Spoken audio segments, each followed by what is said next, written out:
El segon motiu és la resistència de la natura, si donem una oportunitat a la natura. Ja he dit que vaig anar en avioneta per sobre el Gombe i vaig veure que 100 ximpanzés van quedar atrapats en 30 milles quadrades de bosc, tota la resta estava deforestat, però em va quedar molt evident en aquell moment que no podíem esperar salvar els ximpanzés quan a les persones eren a punt de morir, havien de sobreviure.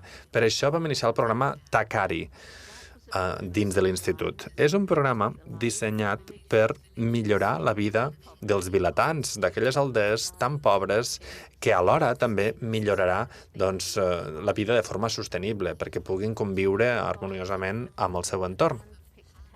Hi havia un grup de ciutadans de Tanzània que van anar a les aldees, van escoltar els problemes que tenien tots, no uns blancs arrogants que arribessin i diguessin nosaltres tenim la solució, nosaltres us millorarem la vida, farem això.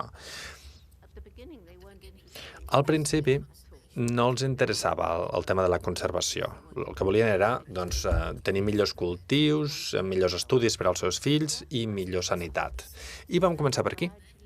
I a poc vam anar introduint la resta de programes que pensàvem que serien favorables. Ara ja ens confien en nosaltres i gràcies a haver millorat la seva vida al principi, vam poder també suggerir altres coses. Vam introduir programes de conservació, per exemple, dels rius, dels rierols i la reforestació de la vall i la protecció també de tots els recursos hídrics.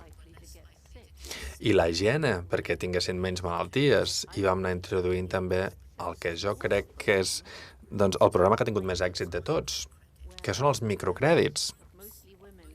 Grups, sobretot dones, assumeixen préstecs molt petits que els permeten iniciar un projecte que ha de ser sostenible sempre des del punt de vista ecològic, com per exemple comprar unes plantes de llavors per tenir un petit hort o comprar unes gallines i vendre els ous i a partir d'aquí després tornen els diners. Això és el més important perquè se senten molt orgulloses del seu projecte. És seu.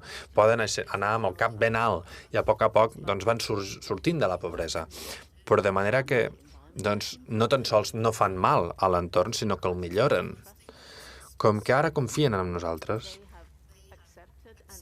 han acceptat i, de fet, han rebut també informació de planificació familiar, saben que no poden cuidar tants fills com tenien abans i els oferim també formació sobre el VIH-Sida, beques perquè les nenes puguin anar a l'escola. Hem vist arreu del món que a mesura que millora l'educació femenina, la mida de la família va reduint-se. I precisament per aquesta horrible sobrepoblació que veiem en molts d'aquests països que genera pobresa, misèria i fam, seria molt negatiu que els ajudéssim a tenir més i més fills gràcies a les nostres clíniques i tenir més i més menjar per tenir aliments si alhora no abordéssim també la situació que va causar el problema des de bon començament. Aquest programa ha tingut tant d'èxit que l'hem replicat en diferents parts de Tanzània i hem protegit tota una àrea enorme al sud on encara hi ha boscos amb ximpanzés.